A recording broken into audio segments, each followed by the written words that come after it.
back. So it's like, how can you negotiate with these people because they're suicidal and they're apocalyptic in nature and they glorify and are, you know, they're excited about death. So who knows? I mean, maybe you can't negotiate with these people and it's totally futile, and all of these people who could be rescued, if they don't have the intelligence on where they're at, it's just probably very difficult to extract the hostages because Yeah. there's yeah, they're mixed in with the So they population. make it really difficult.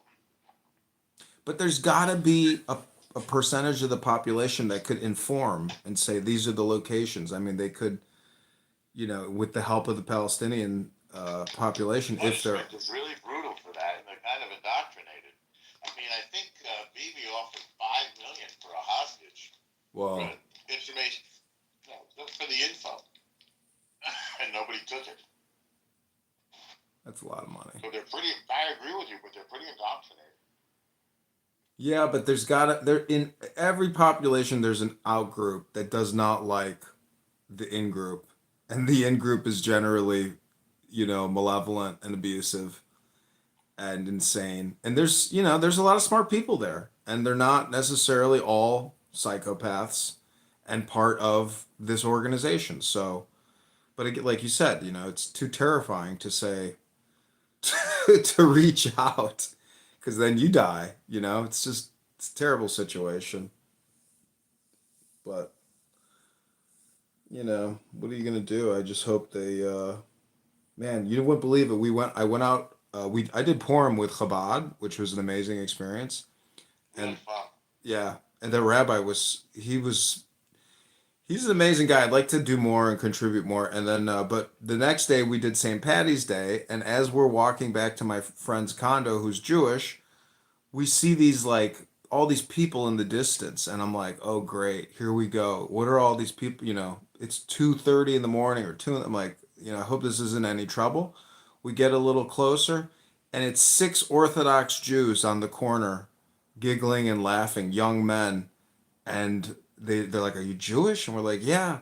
And they said, "What are you doing here? What are you doing out right now?" And I was like, "What do you think, the ladies?" And they're like, "Good reason, good reason." And the That's one, funny. yeah, one of them was from Europe. I mean, they came to town for whatever, and but I was told my friend, I was like, "That's Hashem sending us a message. He's sending us little angels." It's a nice message.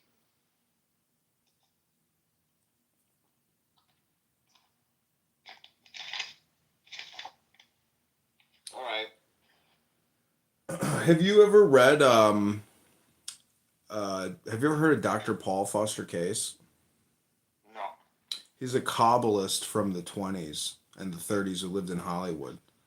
And I'm reading this book called Tarot Meditations, and it's all Right. Kabbalah. So the hermit is Yod or Yod, and but it goes through all the tarot and the association with Kabbalah, and it's just basically it's compression, and it's all with Hebrew. So it makes you think that there's so much in Judaism that if you can get a book that gives you the cliff notes on the esoteric understanding of the symbols, it's very useful information. So every morning now I'm studying it and creating 1 minute YouTube videos.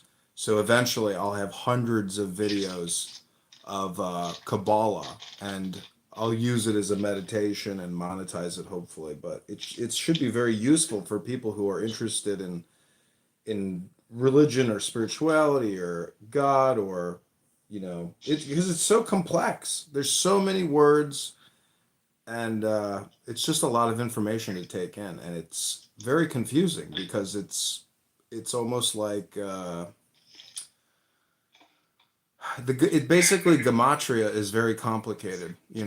Just a superficial reading, you don't get it. It's like going through a math course, and you might be a C student. I'm a C student. Right. Anyways, have a great evening, and Good night. take care. Talk to you tomorrow. Good to catch up. Good content. Likewise, take care. Bye, Al. Bye, Al Nova. Bye.